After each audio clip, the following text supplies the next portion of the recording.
Hi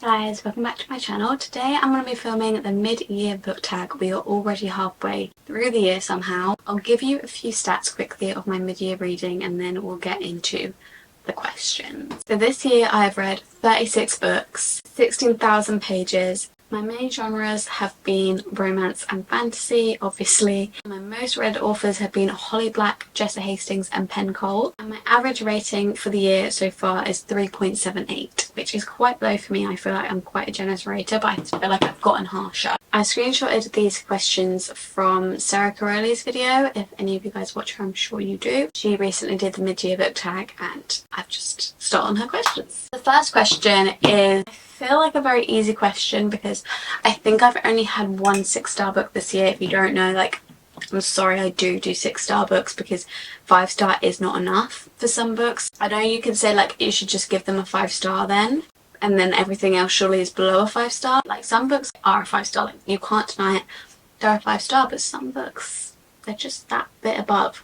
And I only have 6 books that are that big above, and only one of them came from this year so far, and that is none other than House of Sky and Breath by Sarah J Maas. I think this and House of Earth and Blood are the only Sarah J Maas books I've read this year, so it's no surprise that my favourite books of the year are Sarah J Maas. She is one of my favourite authors, but I just think that the Crescent City series is amazing. This book specifically, like the ending's amazing. There are so many different characters' point of views, so many things happen, like there are so many plot twists. Like a lot of the times in fantasies there'll be like a plot twist at the end or maybe one thrown in there. She is plot twisting all over the place. It's so fun to read. And I just love reading all the different POVs. There's so much happening in it and I don't know how her brain has come up with this. I've heard like bad reviews of Crescent City many times. Mostly people saying that it's too complicated, but I feel like if you just power through, if you're confused, then eventually it explains it again. Or you can get reading guides online.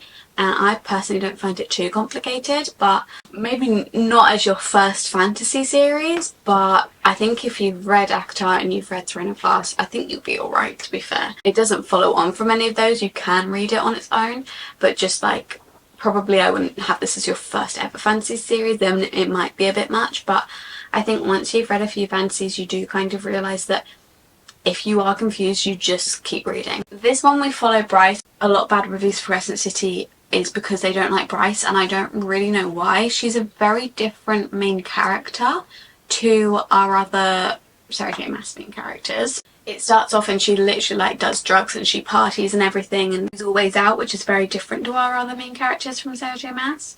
So I get that, but she has a lot of character growth and I don't really understand why everyone hates her. We follow her and she is kind of tied up in some murder that happened, and then it's now 2 years later and a murder happens again, and it happens in a very similar way to the one that she was tied up in, and so she is kind of recruited by, I guess, the detectives of that world to help them, and she gets assigned a bodyguard as well because she is so connected to them. That is Hunt, who is our other main character. Obviously there are many different point of views, but I would say that those are the two like main characters. And I just really enjoy this world. I really enjoy all the people in it. Next we have the best sequel you've read so far this year. Well, this is a sequel, so we could say this, but in order to give you a different book, is a sequel the second one, or is a sequel just any one next in the series? A sequel refers to any work that follows a previous one in series, but is not necessarily the second installment.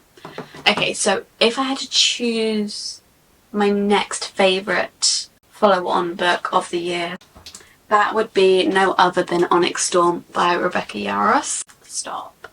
I can't look at it. I haven't given I'm Flame or Onyx Storm a 6-star just because Fourth Wing is the 6-star in that series for me. I have given them both 5 stars and they could probably be 6 stars if Fourth Wing wasn't, but I just kind of give one from the series a 6-star. That's my favourite, and I'd say Fourth Wing is probably my favourite of the 3, but I really enjoyed this book. Fourth Wing follows Violet Sorrengail, and Violet Sorrengail has been trained her whole life to be a scribe, but when it comes to enrolling in the military school, her mum tells her that she's actually going to be a rider who rides dragons and fight in the wars, and they basically spend 3 years training and then they go out and fight. She is like, I have trained my whole life for just sitting and reading and writing. Like, I am not trained for this, and it's basically following her using her brain to kind of outwit these people who are really strong, which is why I think Fourth Wing is my favourite, because I loved watching that part. And then we also have Xaden. They have some history because their parents were on opposite sides of the rebellion. Her mum basically killed his dad, so they have a bit of a barrier between them, but he's obviously the love interest, and he is the greatest love interest to ever exist in any book. Onyx Dawn follows on from that. I'm obviously not going to say much because I don't want to spoil anything, but just look at that.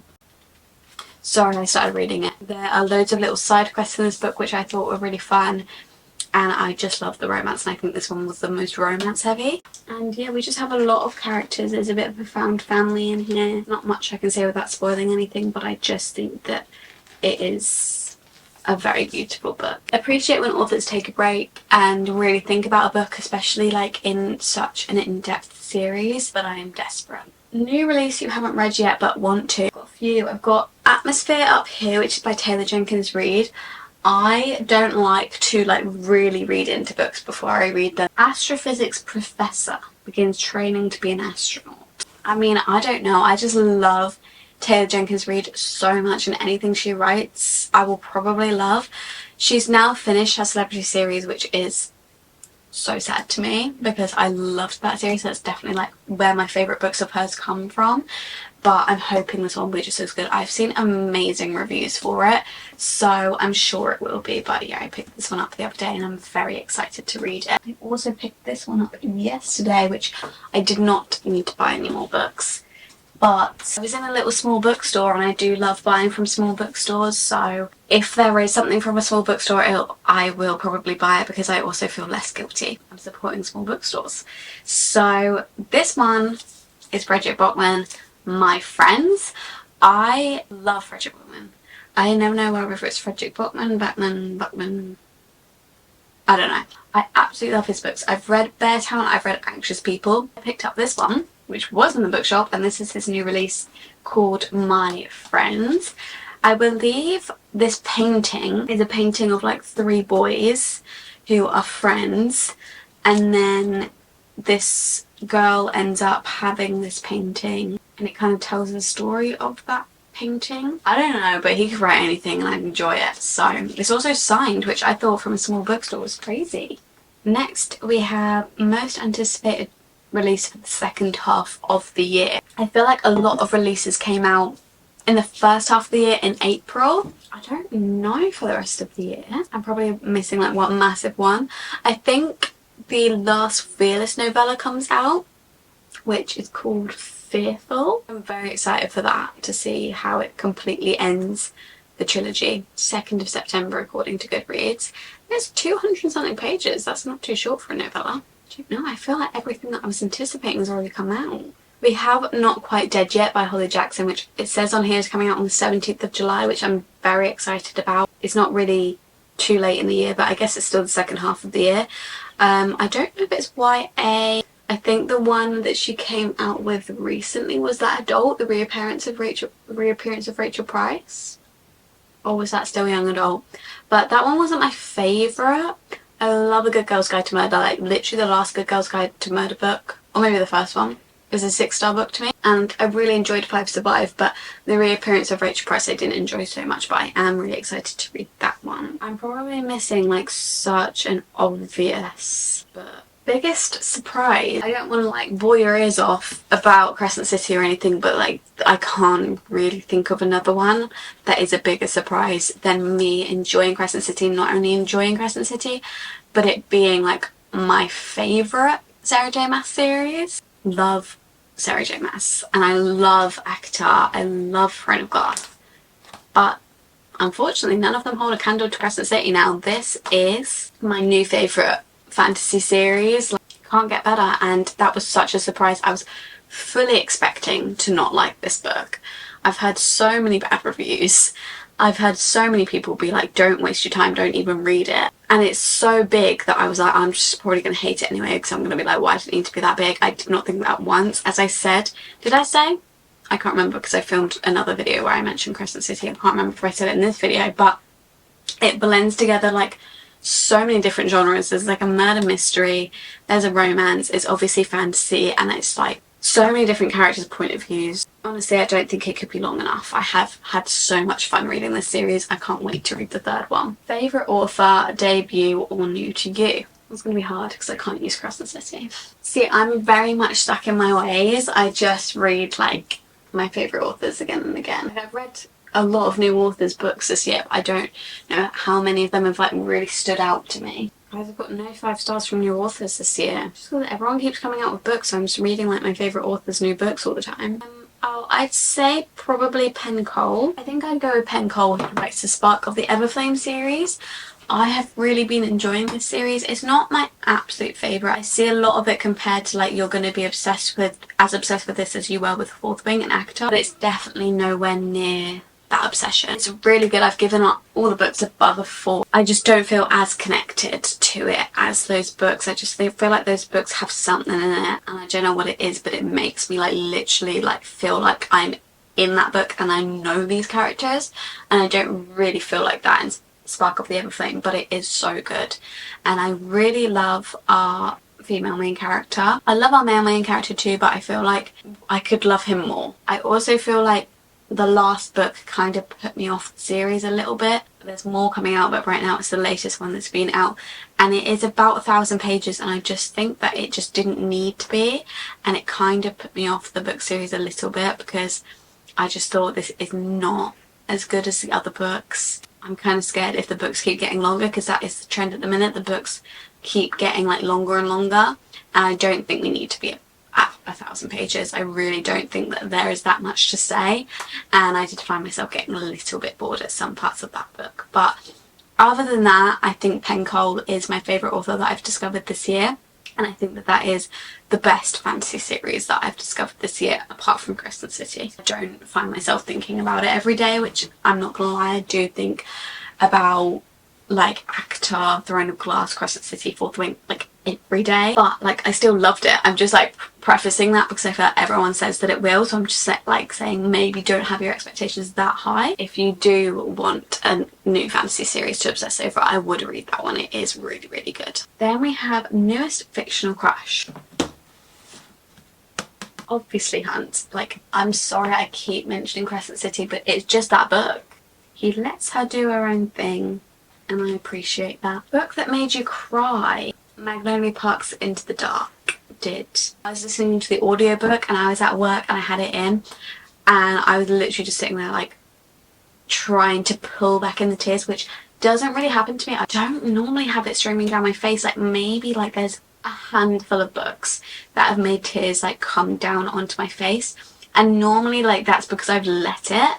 Like it's not really something that I have to like hold back a lot of the times. Like I can think of maybe like 3 where it's been like uncontrollable, like I have to cry. But Magnolia Park's Into the Dark, I was literally fighting for my life at work. It's a book that deals with very sensitive topics.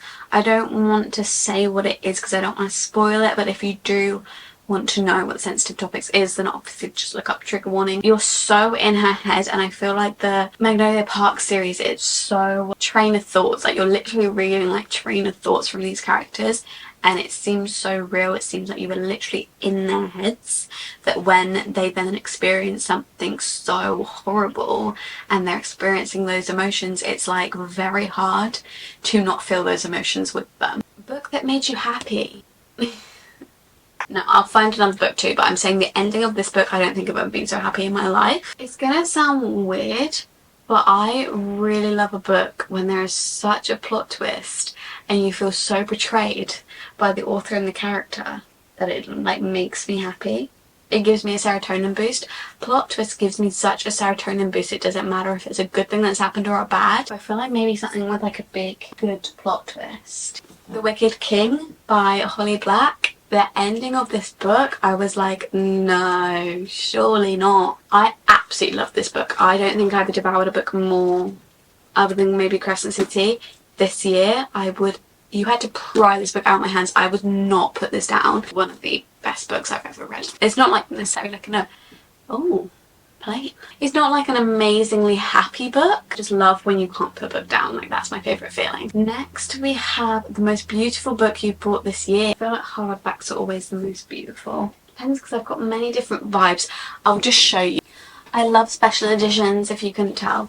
So we have Fearless by Lauren Roberts, which is stunning. It's this really pale pink, and it's got silver foiling at the front, on the spine, and at the back, which is absolutely beautiful. It also comes with a reversible dust jacket, but it's all the way up there and I can't reach it because I like to display it without the dust jacket. Heavenly Bodies, although it wasn't my favourite book in the world, you have to admit that that is a very beautiful cover. It's got the sprayed edges and it's got end pages, and the spine is really beautiful too. We also have Onyx Storm. This is more beautiful in a different way, but I just really love the little bit of silver down here, and I love the spines of Fourth Wing books because all the clouds match up and they go in a line. And then we've also got the sprayed edges with the little dragon. My memory card got full, so my camera stopped recording. I don't know where it got to. And those are the end pages. So it's a very beautiful book. And lastly, we have Great Big Beautiful Life by Emily Henry, which looks like this. Very beautiful cover, and it's got sprayed edges to match the colours of the book, and these are the end pages. Actually, I don't think I bought Heavenly Bodies this year. Never mind. What books do you need to read by the end of the year? So behind me we have my current TBR, and I think I'll just go through my physical TBR. So we also have Ready or Not, which is on my Kindle. Babel or Babel by Ara Kwan. We have Six Crows by Leigh Bardugo. The Third Crescent City. Intermezzo by Sally Rooney, Atmosphere by Taylor Jenkins Reid, and then if you can see there we have the favourites down here, The Prison Healer by Lynette Noni, and My Friends by Frederick Bachman. That is all my physical TBR. It's not crazy long. I don't like having a long TBR, it really stresses me out, but that is my current TBR, so those books need to be read by the end of the year. How many 5-star reads this year? So this year, so far, 4, 5, 6, 7, 8, 9 5-star reads. And I have a lot of videos going through these 5-star reads, so I'm just going to quickly read them out, and you can go to my wrap-ups to see me talk like really in depth about them. The Wicked King, Queen of Nothing, Onyx Storm, Fourth Wing Reread, Sunrise on the Reaping, Fearless, House of Earth and Blood, Great Big Beautiful Life, and House of Sky Breath.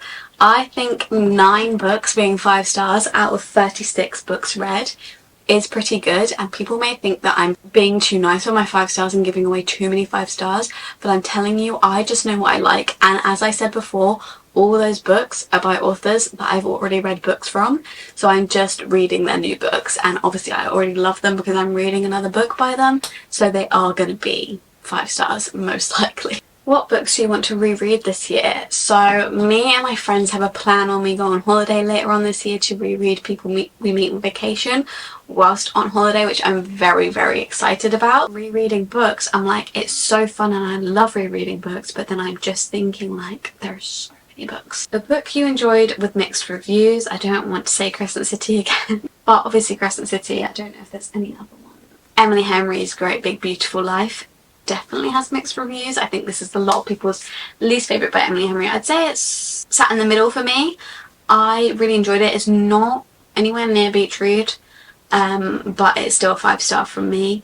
I just feel like I understand people's point of view saying that it was a mix of 2 genres and there wasn't enough of each genre. I do kind of agree, but at the same time, an Emily Henry book is always that amount of pages, and I feel like for that amount of pages it was enough of each. I really enjoyed the romance. I feel like a lot of people thought the romance was boring, but I kind of enjoyed it. It felt like a realistic romance in real life. at least in my experience, you don't have miscommunication that big. I feel like you just talk. A lot of the tropes in normal romances that people look for to make for an interesting romance don't happen in real life, and I feel like this is a very realistic romance. It's two adults who decided that they like each other, but they didn't know how it was going to work, and it wasn't like, but do I like you, or I'm going to play this game, or I'm going to say this thing and then you're going to take it this way and I'm going to take it this way and we're just not going to talk for ages. So another one that also has mixed reviews is Fearless by Lauren Roberts, but I personally really enjoyed this one. I think a lot of people didn't appreciate the ending that one of the characters has, although I feel like that might be getting a bit of clarification soon, but I personally wasn't like the biggest fan of that character, and I thought that it kind of added to the book. I was like, she is brave, and I appreciate that from an author. Because it's then like, you don't know where they're going next. They could do anything. Whereas with some authors, they're like, they're not going to do that. 5-star predictions for the rest of the year. I do predict maybe Atmosphere by Taylor Jenkins Reid, and maybe even The Favourites. If I buy a book in hardback, you know that I probably think that there is a high possibility it could be 5 stars, because hardbacks are expensive. I don't mind reading a hardback. I take the dust jacket off because dust jackets annoy me, but I don't mind reading a hardback. I think that it's quite nice sometimes, but they are expensive. So if I do buy a hardback, you know that I think it's going to be a 5-star. I also feel the same about My Friends, the Third Crescent City. If you want to answer any of the questions, please comment down below and let me know. I'd be interested to know. If you enjoyed this video, please give it a thumbs up, subscribe down below and turn post notifications on. You'll be notified every time that I upload. If you want to, you can follow my social medias at _libraryofeden on both TikTok and Instagram, and I'll see you in this video very soon. Bye.